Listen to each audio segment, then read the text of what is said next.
উত্তর ২৪ পরগনা জেলার বসিরহাট মহকুমার হাড়োয়া গ্রাম পঞ্চায়েতের সদরপুর গ্রামের ঘটনা। পরিবার সূত্রে জানা যায়, বছর ১৮-র ইশিকা দাসের সঙ্গে পরিচয় হয় মাটিয়া থানার অন্তর্গত গাঙাটি আমটোনা গ্রামের বাসিন্দা আশিক মণ্ডলের সঙ্গে। দীর্ঘদিন ওই যুবক নিজেকে হিন্দু বলে পরিচয় দিয়ে নিজের ধর্ম গোপন করে ছদ্মবেশে প্রেম করে যুবতীর সঙ্গে দীর্ঘ ২ বছর ধরে একাধিকবার সহবাস করেন। তারপর বিষয়টি জানাজানি হতেই যুবতীর অশ্লীল ছবি দেখিয়ে চলে প্রতারণা। তারপর ওই বিপদে অপমানে দীর্ঘদিন বাড়ির বাইরে বেরোতেন না। গতকাল দুপুরে প্রতিদিনের মতো ঘরে ঘুমাতে গিয়েছিলেন। সন্ধ্যা আরতি দেওয়ার সময় তার মা ডাকাডাকি করেন।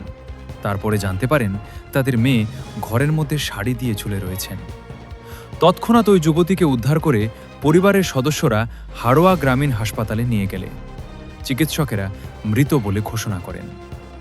ইতিমধ্যে ওই যুবকের বিরুদ্ধে হাড়োয়া থানায় লিখিত অভিযোগ দায়ের করেছেন যুবতীর বাবা। অভিযোগের ভিত্তিতে পুলিশ ঘটনার তদন্ত শুরু করেছে।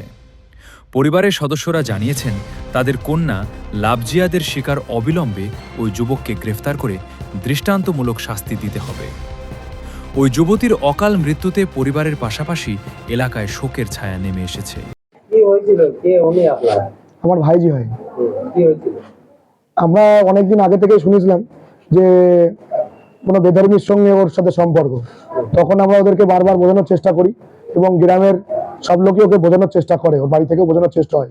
কিন্তু ও শোধরানোর পরেও ওকে কোনো রকমভাবে ব্ল্যাকমেইল করা হয়েছে, উত্তপ্ত করা হয়েছে, যাতে তুই এখান থেকে চলে আয়, ঠিক আছে, বা অন্য ধর্ম গ্রহণ কর, এরকম ধরনের কোনো প্রস্তাব এসছে, চাপ দেওয়া হয়েছে। লাভজিয়াদ ঘটনা বা যে ধরনের সরকার থেকে নির্দেশ দেওয়া হয়েছিল, তারপর থেকে এই ধরনের কেসগুলো আরো বেরিয়ে আসছে এবং আমাদের সদরপুর গ্রামে যে এই ধরনের কেস অনেকগুলোই পাওয়া যাচ্ছে।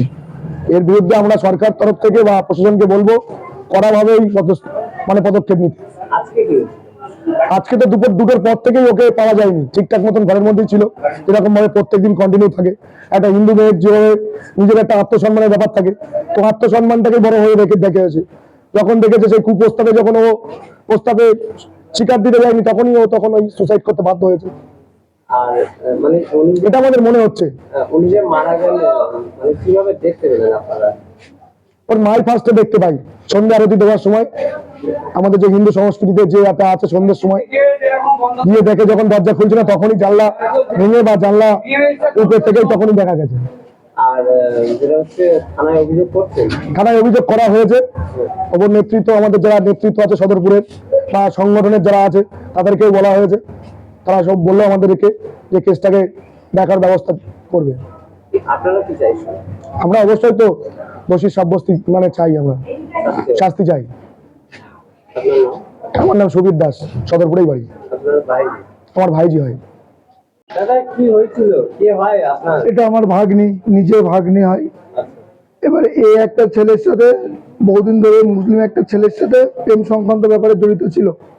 সেটা আমরা জানতাম। জানার পরে তাকে ওটা প্রোটেস্ট করি, আমরা ওকে বারণ করি। ও সেই বারণটা শুনেছিল, আমাদের প্রথম ওই বারণটা আমাদের কাছ থেকে শুনেছে।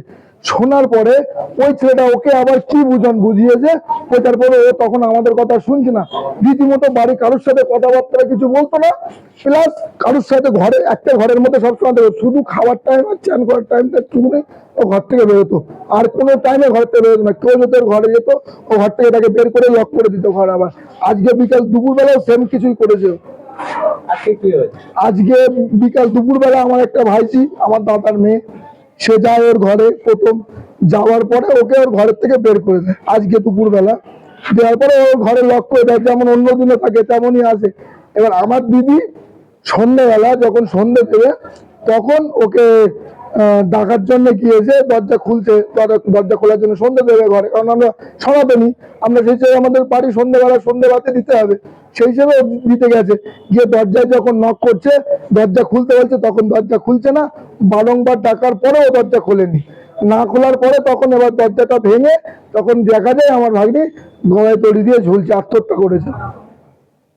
আপনারা কি থানায় অভিযোগ করছেন? থানায় অভিযোগ করেনি। এবারে আমরা থানাতে যাবো, কি অভিযোগ অবশ্যই করব। আর আমি এটা চাই যে ওই ছেলেটার অতি অবশ্যই শাস্তি হওয়া দরকার, আর ওকে অ্যারেস্ট করাও দরকার। আজকে ভোর রাতের মধ্যে অ্যারেস্ট করা দরকার। ওর বাড়ির প্রুফ সবকিছুই দেবো আমরা, প্রশাসনকে সবকিছুই আমরা দেবো, ওকে সবকিছুই আমরা প্রশাসনকে সবকিছুই ভাবে হেল্প করবো।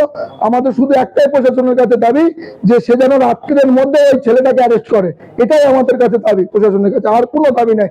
আর এমন যে করছে, আর শুধু আমার ভাগ্নি বলে না, আরো অনেক মেয়ের সাথে মানে মুসলিম সম্প্রদায়ের ছেলেরা হিন্দু নাম ভাঙিয়ে এরকম অনেক কিছুই করছে, তাদেরকে যেন এইরকম ভাবে এরা আর আমার ভাগ্নিকে যেমন ক্ষতি করেছে আর কাউকে যেন না ক্ষতি করতে পারে, এমন কিছু আমি সরকারের কাছে আবেদন করছি। এই সরকার যেন এই জিনিসটা নিয়ে ভালো করে খুব ভালো করে তদন্ত নিয়ে এই সরকার এই জিনিসটা যেন দেখে। আপনার নাম? আমার নাম সুদীপ সাঁতরা, ওটা আমার ভাগ্নি, ওর নাম ইশিকা দাস, বয়স 18 বছর সামথিং। কিভাবে মারা গেলেন? দেখুন, এটা যতটা শোনা যাচ্ছে এটা একটা লাভ জিহাদ। এই মেয়েটা একটা কোনো একটা অন্য সম্প্রদায়ের ছেলেকে ভালোবাসতো, সেটা দীর্ঘদিন ধরে বাড়ির লোক বলেছে, সে বুঝতে চায়নি। তারপর দীর্ঘ 3 মাস ধরে ঘরের থেকে খুব একটা বেরোতো না, খাওয়া দাওয়া খুব কম করতো। হঠাৎ করে আজকে দুপুরে খাওয়া দাওয়া করে তারপরে তাকে আর ডাকা, সন্ধ্যেবেলায় সন্ধে দেয় যেহেতু আমাদের হিন্দু শাস্ত্রে, তা সন্ধে দিতে গিয়ে তাকে ডাকলে সে বাইরে আসে না, জানলা খুলে দেখা যাচ্ছে সে গলায় দড়ি দিয়ে ঝুলে আছে। এই 12 ক্লাসে সে এবার উচ্চ মাধ্যমিক পরীক্ষা দেওয়ার কথা ছিল, কিন্তু মেয়েটা অসময়ে চলে গেল। এটা আমরা আমাদের পাড়া প্রতিবেশী, আমাদের দাদার সম্পর্ক হয়, তার মেয়ে। প্রেম ঘটিত যেটা লাভ জিহাদ। ছেলেটার বাড়ি এই আশেপাশেই হবে, আমটোনার দিকে।